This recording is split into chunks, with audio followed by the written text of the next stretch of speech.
میلمه لپاره چې کومه ډوډۍ تیاره سوي میلمه ته دې کېښوده. دا اوس په طریقه د تملیک سره ده که د اباحت؟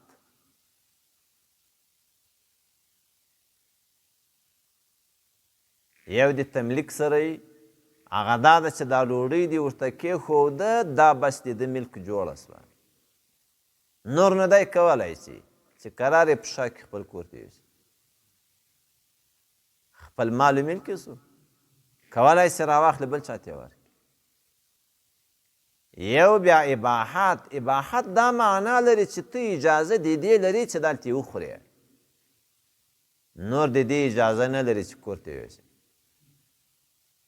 د دې اجازه نه لري چې بل چا ته یې ورکړي. صحیح سو؟ آیت کریمه کې خو داسې ده چې فاذا طعمتم فانتشروا. له دې څخه داسې معلومیږي چې هغه ډوډۍ چې میلمه ته سړی ورکوي دا په طریقه د تملیک سره نه ده، دا په وجهه د اباحت سره ده. صحیح سو؟ نو میلمه که چیرته دا اراده وکړه چې دی هغه طعام راواخلي او خپل کور ته یوسي، لا یجوز له ذلک، دا ورته جایزه نه ده. ولې نه ده جایز؟ له جهته یې دې نه ده جایز چې هغه سړی چې اتې میلمه کړی هغه د تا لپاره اکل مباح کړی وی ویې خوره دون التملک، داسې نه چې ته په ملک کې راولې، نو ته حق د دې نه لرې.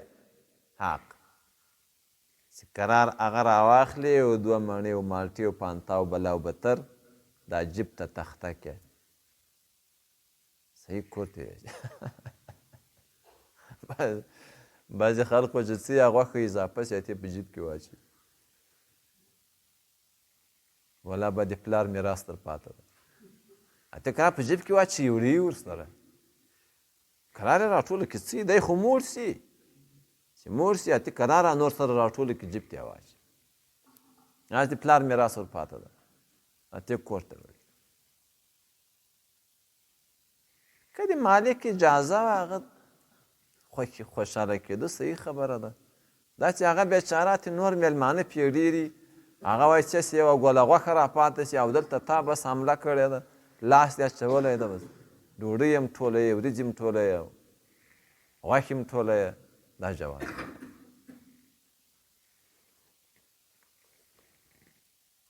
ځواني به دلته نه څه بعضې خلک ګوله جوړه ګوله درکړه پلار ډوډۍ دې ده هغه مازې اجازه درته کړې چې ویې خوره، خلکو ته ګولې ورکوې